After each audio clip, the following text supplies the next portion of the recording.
Hello, everybody, and welcome back to Authors Go for Broke. I am Bailey, and I am here with an amazing author. Her name is Vicky Nolan, and she wrote a book. I'm going to show it to you right here. Isn't this beautiful? Look at this cover. Oh my gosh. Vicky, I first, professionally propped mine here as well. I noticed that. It's so cute in the corner. It's like always on display. That is such a good idea. I brought it with me. I thought I can't read it, so I'll just put it there. It was such a good idea. So this is Vicky. She's amazing. And will you just tell everyone a little bit about yourself? Yes, so yeah, thank you for having me on your lovely podcast. Yeah, my name's Vicky. I'm a singer-songwriter and also author of a book called Scrapbook of an Unfound Songstress. And it kind of is a book about my journey into or trying to find success within pop stardom, and just kind of the peaks and also the kind of the difficulties that come with trying to find success in such a tricky industry at a young age as well. So it follows me as a teenager up until this point, really. But yeah, I loved your book because I feel like everybody thinks about becoming a star or like they kind of daydream like what would it be like to be a movie star or to be yeah. a singer or something like that. And you had this opportunity and it just the whole thing was so fascinating to read. And I am so glad that you decided to share it with everybody. Oh, thank you. Yeah, no, I feel like it relate. I think no matter what your dream is, your ambitions are, you can relate to the story because it really is about sort of just giving it a go and just kind of the adventure that it takes you on and all the things that you learn along the way. And I kind of wanted to sort of explain that, success can come in lots of different forms and there's no such thing as Yes. failure, really. No, your message is so beautiful, and you could have easily went in so many different paths, and your ups and downs in every path that you take in life. But Yeah. everything that you did was so fascinating, and I want to talk about it. So I don't want to like spoil too much right Yeah. off the bat. But Yeah. um, first off, this is since it's a true story, you go into a lot of detail with people you meet. Some are famous, some big record names, things like that. Yeah. Is everything true in the book? Did you have to change anything, or did you keep everything real? I like to ask that for true stories. Yeah, no, we did keep it real. So I don't know if we're going to go into it a little bit later, but it was actually my dad that came up with the idea for the book. So my dad kind of heavily features in the book as well. It Um, does. he does, yeah. So because I started out so young, you have to have a chaperone with you when you're kind of Yes. traveling around and meeting lots of different people. At the time, obviously, those people were older than me as well. So for kind of safeguarding reasons. But yeah, he's got an amazing memory and he remembered so many details that I had kind of forgotten. So he helped me kind of build the story, really. So yeah, he's got a great memory of all the kind of place names and people.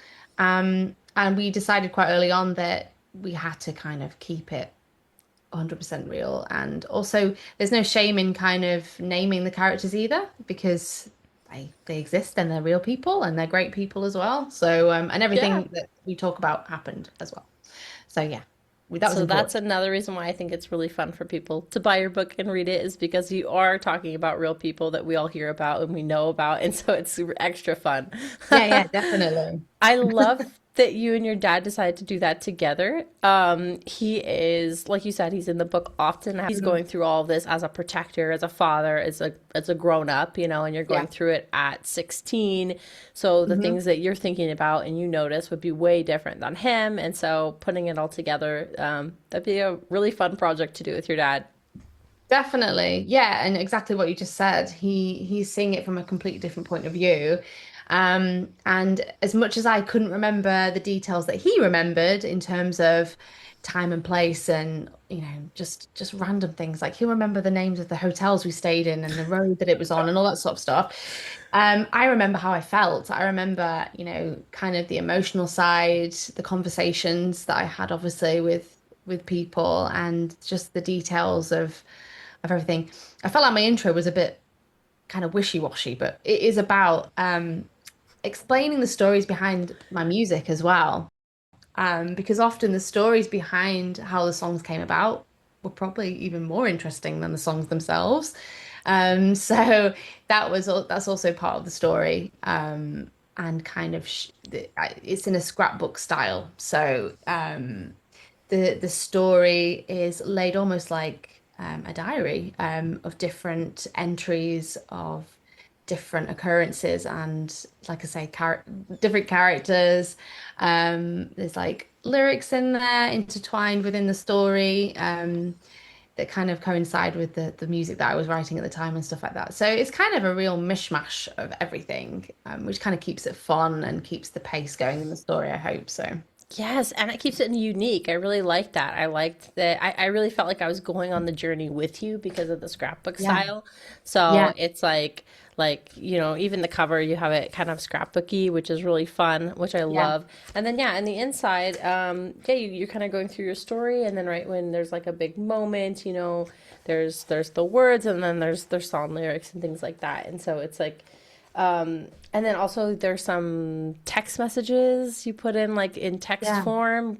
So yeah, Yeah. so it really felt like I was there with you going through everything. So I actually think how you formatted your book is Yeah. so different than anything I have seen, and it makes it stand out, and I really enjoyed it. So Oh, cool. That's amazing. Yeah. And also as well, I feel like it's quite popular at the moment, isn't it? This sort of Y2K revival, the early 2000s sort of thing. And that was kind of when this was all happening. So I feel like I tried to incorporate that a little bit. So yes, you could feel it. Even yeah, this, I even the hope so. CD on the cover, right? Like people don't Yeah. really Oh use gosh, I mean a CDs CD. that much anymore. So, so even that, Yeah, it's little like brings you things. back, and people my age appreciate that. So it's like, oh, Yeah, fun. definitely. Millennials can just, rejoice a little bit. So, will you tell everyone a little bit about you in terms of your artistic ability? Because in the book, you are a musician, you hmm perform in plays, and then you obviously start this journey in becoming a pop star. So, can you kind of start with the beginning? What did you do first and kind of Yeah, just take go us on take the us through journey. it? Yeah.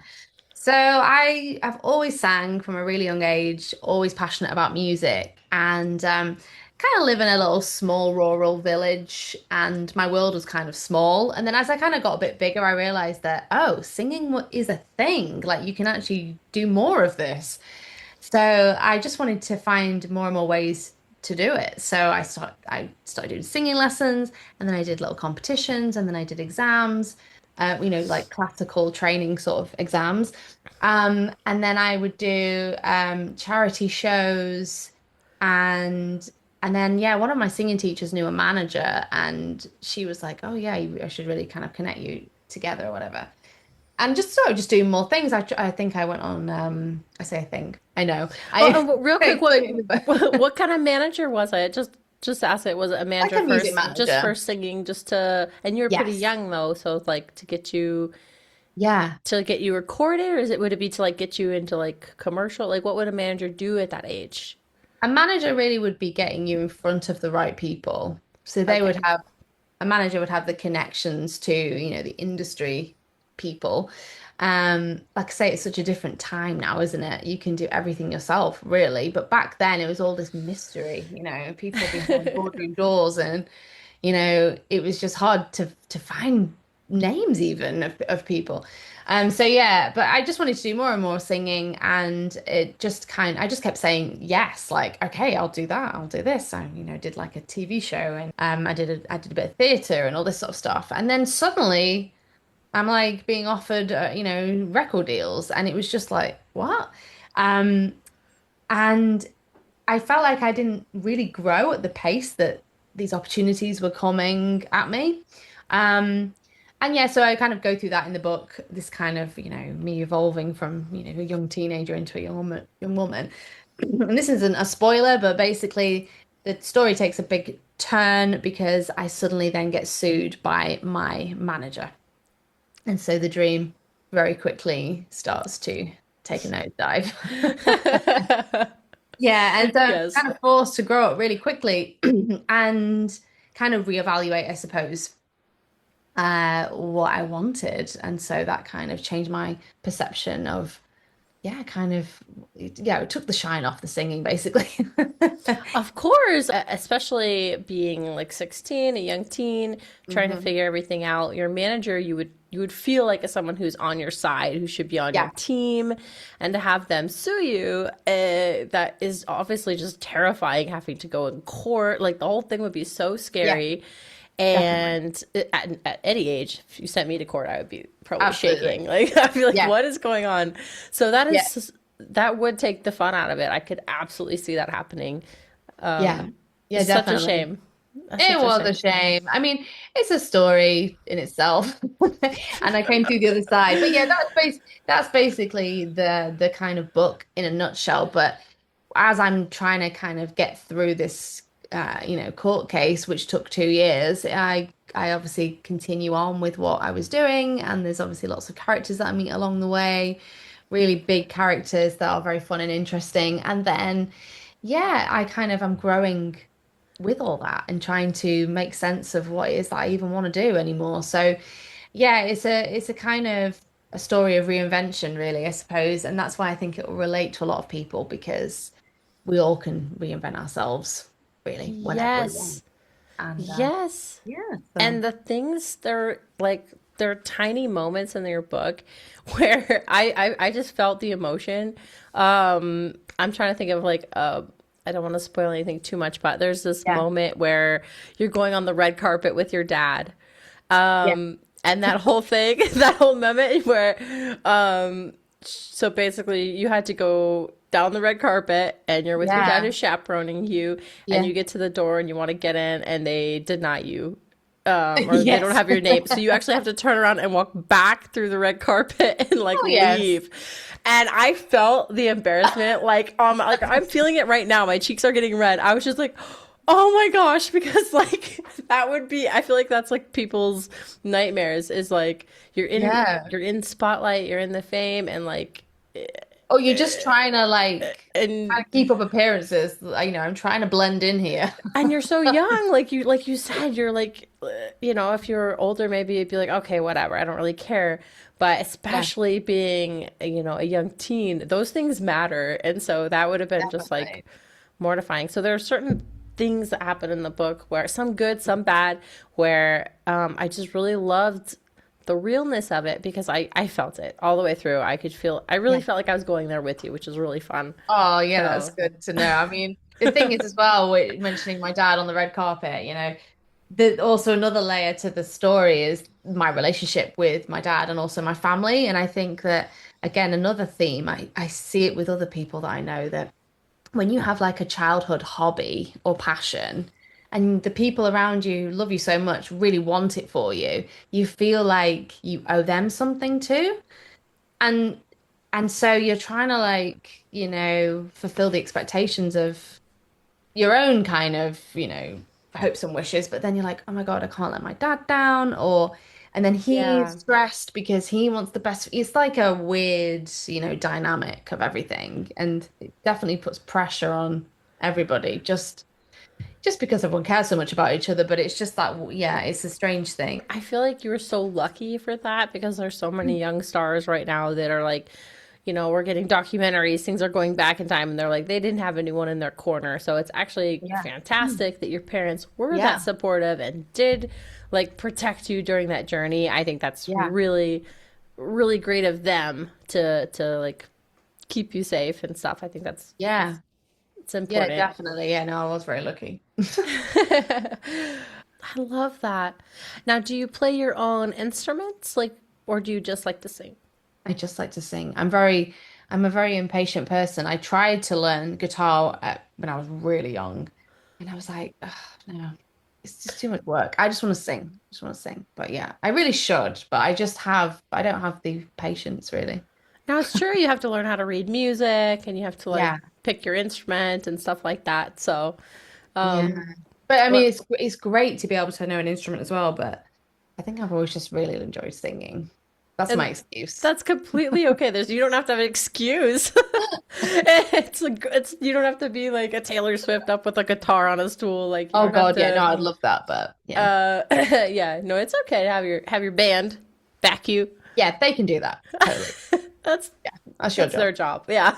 Yeah, you worry about that. Exactly. So, can you tell us a little bit about becoming a pop star? So, you got signed by Polydor Records. Am I saying that right? Well, I got offered a deal with Polydor. Okay. I kind of was like pop star in training. I don't think I ever made, I was never pop star status, but I was definitely pop But star in training. you're learning it. That's okay. I was learning it. Yeah. I mean, like I say, that around the time when I was trying to make it, we were talking about like the era of Britney and, all of those amazing pop stars, in sync and God, I'm trying to think of all the people. There's so Such a good many. time. Such a good time. Such a good time, those like early 2000s, it was the best time. And it like I say, it was just a different time. Like I've always loved, I mean, I mentioned Britney, but my favorite singers are kind of like Celine Dion and Mariah Carey and Whitney Houston and those sorts of artists. Um, but yeah, it was really just about singing and looking good. I think that was very much that time. And so yeah, that was kind of what I was trying to achieve, I suppose. Like I say, I feel like today it's a different story, isn't it? You kind of have to be everything today. You have to be the brand, the marketing person, you have to have your Instagram, you have to be, you know what I mean? It's you got to get Yeah, your both. following. Then it was literally like, can you sing and do you look good? And that's it, really. That's it. I mean, there was more I'm to it, sure but I there is so mean, much to it, but I know what you mean. I know there what you was. mean. I just feel like well, maybe it was just a simpler time. It was, there's, and like I say, a lot more mystery, a lot more mystery. Yes. So yeah, Yes, it's true. Like pretty much, you can go on YouTube and just find people, with a guitar in the woods, just like singing and getting famous and getting recognition yeah, and that's how they start is on YouTube and they go and they just perform little songs slowly over yeah, time and they get a little following and next thing you know they're playing at Red Rocks in Denver and then it gets yeah. big big big. It was, Um, yeah, and so and you don't that, really yeah, need, I mean, I'm sure you still would be good to have managers and stuff like that, yeah. um, but it's true. It's just a different time. It's just But a different I time. think that's across all industries, isn't it? It's not even in publishing and books and everything. It's kind of, back you could just write a novel and like, this is amazing, we're going to publish it. Now it's like, do you have fans? How many reads have you had Yeah, this social media has friends? Are people become, talking about you? And it's so much, there's so much noise, isn't there, really? But sorry, I've gone on a ta off on a tangent. You mentioned about Polydor. I basically again, it's kind of mind-boggling. The simplicity of it, I suppose, is that I got in front of the right people. They liked me or were intrigued by me. And then, or with Polydor specifically, they sent me on a writing trip to Denmark with these amazing producers called DK. And we wrote like 4 songs in 2 days. And then they offered me a deal. Um, and then that happened with another label called Jive as well. talk to me about your manager. When did you first meet your manager? Who's your manager? And kind of what happened how did we get from starting the manager to the trial? Oh, yeah, so I won't give too much away, but so like I mentioned, I had a vocal coach. I had 2 singing teachers, but the kind of pop vocal coach had this friend who was a manager, and she thought he would be really helpful and got me in touch with him. And we really hit it off and we clicked and we had a great kind of friendship and understanding of one another. And yeah, he was really passionate about me and our project. And like I say, got me in front of the right people. I also connected with Robin Gibb of the Bee Gees. There was like some really big people that kind of wanted to be on board. And yeah, so I got offered a couple of deals and unfortunately those deals kind of didn't transpire into anything. And I found out that partly of the reason for it was this manager, for various reasons. And yeah, being young and sort of, I suppose, not having the life experience yet, I was like, this, I'm kind of losing out on all these amazing opportunities. I can't carry on like this sort of thing. I'm going to soon get a reputation, if you get what I mean. You only get offered Hmm. so many things, and then whatever. So I decided I wanted to part ways with with the kind of go ahead from my family as well. And then this manager, I think, was a little bit suspicious and also probably quite hurt by that, and thought that I thought that I was moving on to bigger and greater things without him, and Ah. then sued me. And because I didn't have any money, he sued my dad as well. Oh, your poor parents. Oh Yeah, because they no. obviously had, an income and a house, so they had something that they could, Oh. be taken away from them. So anyway, that's kind of it in a basic way. But just with the way legal systems work, as I discovered, it's not. It's kind of a whole system that supports itself. It's a lot of silliness, really, back and forth of, you turn up to a meeting and then they'd be like, "Oh, we've forgotten a document. That means we can't do this meeting anymore. We must reschedule." And then at the end, they'd all be charging each other for the time that they had wasted for being at the meeting that someone had forgotten something for. And you're like, just another You're like, I thousand just want to put pounds. this behind me, but they're Yeah, it's taking like in a the whole cash. thing. It's like a whole machine. Do you know what I mean? That pays all these different people. So it was just a very weird time. And I was like still at sixth form college in the UK. You're like still kind of in school. Mm-hmm. I worked at Tesco, which is a supermarket here in the UK, on the cash as a cashier. I was just what? I'm being sued for £1 million? Like, what is literally? And then yeah, you have no choice but to just go through it all. So, and then at the same Mm-hmm. time trying to be this pop star in training. You're like, I still need to do stuff. It's not And all dark and, did you? Oh no, no, the book is great. but it was definitely really stressful and really pushed everyone to their limits. Because we were trying to just make sense of this kind of strange situation. You're getting documents through the post that are in all this like legal jargon and everything, and you're like, what? Just trying to live your life. Yes. And so yeah, it was a lot of financial pressure and then yeah, pressure just in general. And I've got four sisters, so my mom was really busy with them, and the youngest at the time was only like a baby. So, and then my dad's just trying to run his own actual business. We're just normal people. And also I didn't mention this, but we're not showbiz people. My mum and dad, my mum's was a stay-at-home mom. My dad ran a decorating business. Like, could be further away from showbiz. So this was all very new, and we kind of felt like we'd gotten way over our heads. You're just trying to make the best for your children to progress, and then suddenly you're It's hit with a bit of reality. Um, but yeah, like I say, in the book, we try and show that it's kind of it definitely created resilience within us all, and like I say, we kind of just try to deal with it with humor and you can laugh now because it's all fine. yeah. But yeah, Yes. no, I was very lucky with them. Yes, and people can buy the book. I don't know if you want to tell people the outcome of the trial, but they could definitely buy the book. Buy the book, Although it's yeah, in the on Amazon. corner, it's on Amazon. Yeah, but and I'll have a link to everyone who is interested. I have the link in the description below this video, so just go into the description. There'll be Thank, a link that will take you right to her book. You can buy it right now, today, right this second, if you want to. thank you. Yes. Yes. Well, I think you did a great job. Your book Oh, is, thanks. like I said, it's great, it's unique, and I I loved every part of it. I liked how you did the scrapbook. We already talked about that a little bit. Was Mm. it, and I didn't know about your dad helping you write it. So was it easy or hard to write the book? Like what took the longest? Did you have to like go back and find like texts and conversations? Did you like was there a lot of like before you could even start writing, did you have to like go find a bunch of materials and documents of things, find old songs, stuff like that, or was it really easy to put together?